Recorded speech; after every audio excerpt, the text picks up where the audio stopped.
So in the elections last week, we've heard the description of a red wave, a red tsunami, a red flood. The victory was so absolute, the victory was so devastating, seismic, an earthquake. We struggle to even come up with the adjectives to qualify it. Now, I suspect by now you're fairly familiar with what happened, but I want to look not only at what happened, but what can we learn from it, because it is definitely possible to restore our constitutional republic. So first of all, the big thing was, of course, Virginia, very unexpected. Youngkin beat McAuliffe, being something down like 10 points in the poll to one gaffe. One big gaffe is what really started to swing this, although I suspect the polls were off and it would have been closer. But we all know the gaffe. The state is the one that should be raising your children, was the long and short of it. Parents have no right. And we saw a massive rural turnout. And Virginia flipped not just the governor, but all sorts of positions. Blue state went red. This is a big deal because their power isn't as monolithic as we thought. This is even more obvious in a state like New Jersey, where a Republican candidate, truck driver Edward Durr, who only spent $153 of his own money on something like bagels or something, beat the longest-serving legislative leader in state history and current New Jersey Senate President Steve Sweeney, the Democrat. Steve Sweeney was angling to further his political career and someday become the governor of New Jersey. This was swamp, this was establishment, beaten by a trucker that said, "I like Trump. Here's some donuts." And I can't emphasize enough their hold on power is nowhere nearly as secure as it appears. It's absolutely incredible. And the wins didn't stop there. There was defund the police, rejected across the board.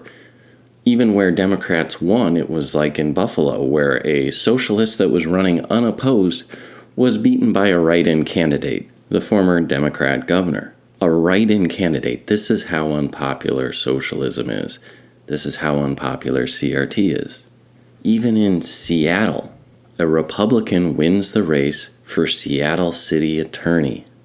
Seattle elected its first Republican to city office since at least 1991. Far left, beyond redemption blue Seattle.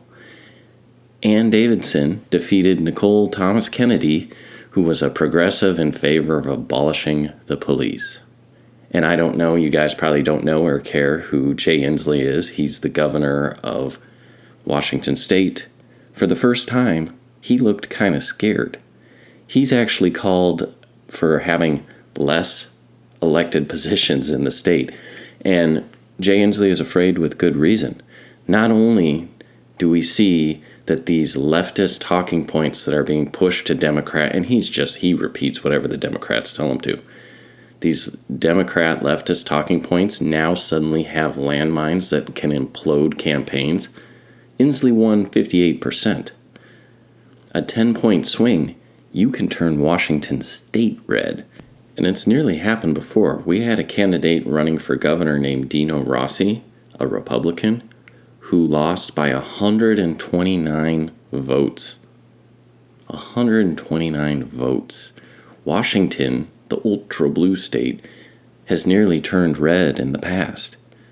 These Democrats, that are so smug, so secure in their positions, are seeing you can see massive leads vaporize overnight if you say the wrong thing or support the wrong thing. And the problem is the wrong thing turns out to be everything that the far left of their party is pushing for. In some counties in Ohio, entire school boards were wiped out and replaced. Grassroots action. These people are taking real power. And so let's look at this. What does this mean? What are the takeaways? Well, first of all, quit despairing, those of you that thought these were the end times, right? Quit despairing. Second of all, apparently voting harder is still a viable solution for saving our constitutional republic. That's good. Virginia was won because of rural turnout. and a record number of people that wanted to show up and observe the elections. They wanted to be observers. They wanted to make sure there was no cheating. Well, that's a pretty boring job when you boil it down. Like, that's not going out protesting and clashing with authorities or anything.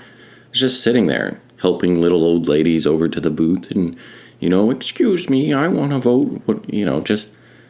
But it's a necessary job, and patriots turned out in droves to observe the election process. Patriots turned out in droves in order to vote.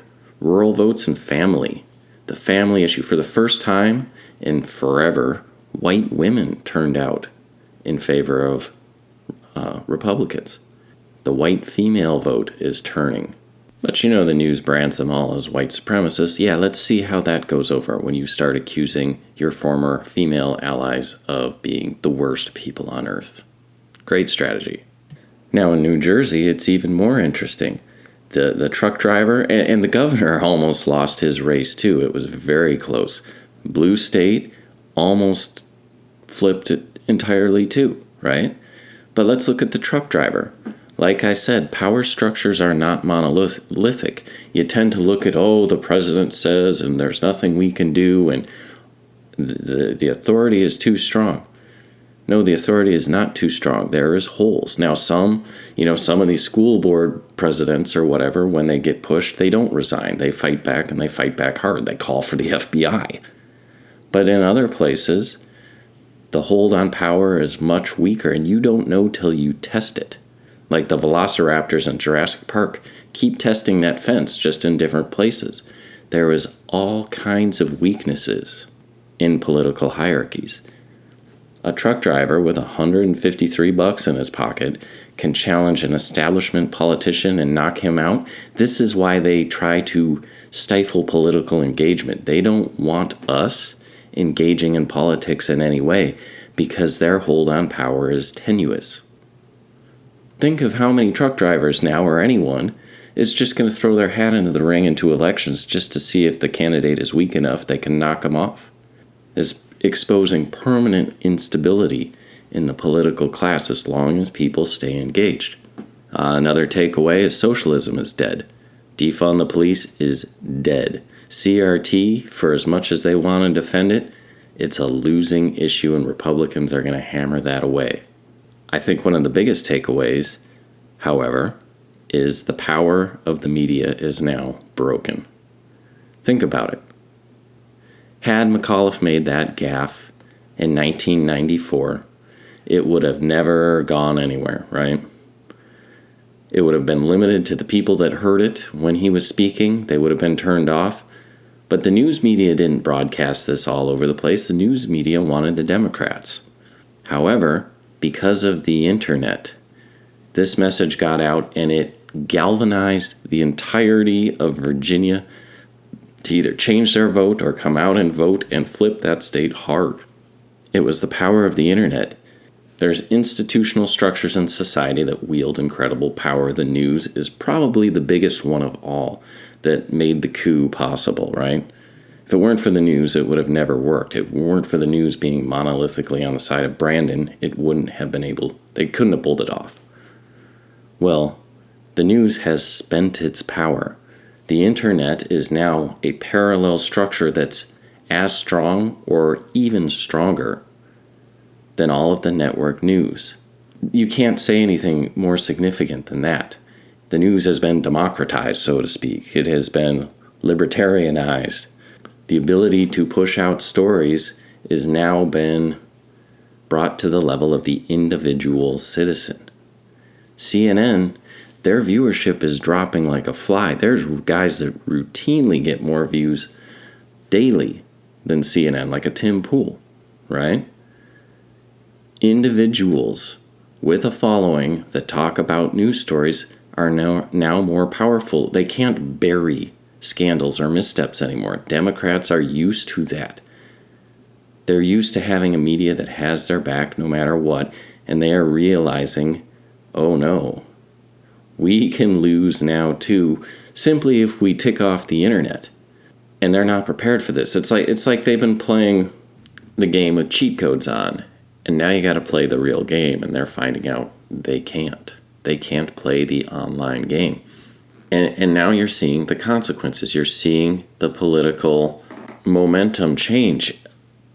As if you've listened to my audio narration of Dictatorship to Democracy, or hopefully just read the book yourself by now, you will realize we have a blueprint for overthrowing authoritarian governments. There is a blueprint. It's happened so many times now. We know how to deal with a tyrannical government, step by step by step. The biggest part of it is non-compliance.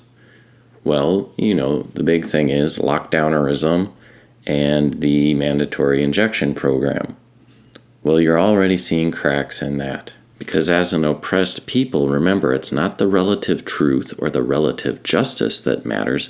It is the relative level of power in any negotiation that determines future policy. As the Democrats were very surprised to learn, because they didn't know that the media no longer sets Americans' priorities, Coronu was like fourth or fifth in their concerns. It was jobs. Well, how does that look when you're firing thousands of people from their jobs who were heroes last year? They're like, no, I don't want to do that. We've seen, and there's a lot going on here, but the details seem to be the mandate has been punted back a month because they don't want to fire a bunch of people before Christmas. Testing is back on the table for some people that had no testing. There's talk of exemptions for truck drivers that weren't previously going to be available. There's now concerns about 20% of the employees at intelligence agencies are going, I'm not doing it. These aren't people that you hire off of Craigslist. You don't just, here's your SF-86 and go. These security clearances take 9 months to a year to get. These people are irreplaceable. This mandate is damaging to national security. All of a sudden, because of one election, because of rural voters turning out, because of people watching and not letting them cheat, because of people at least throwing their hat in and trying to do something, getting involved at some level.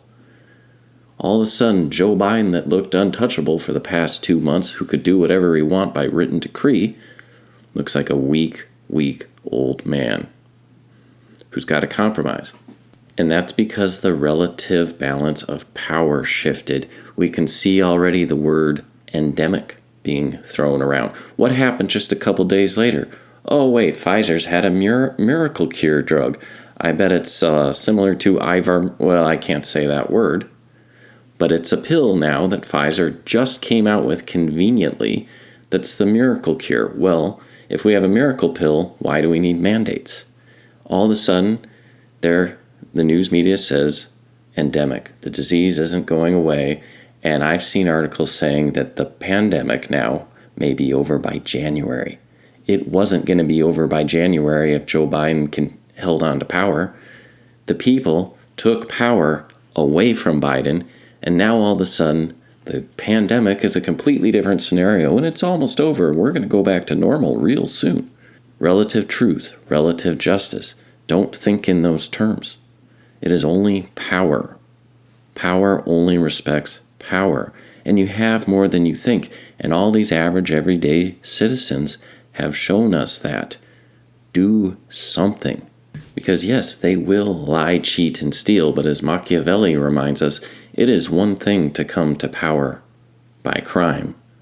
It is another thing entirely to hold on to it.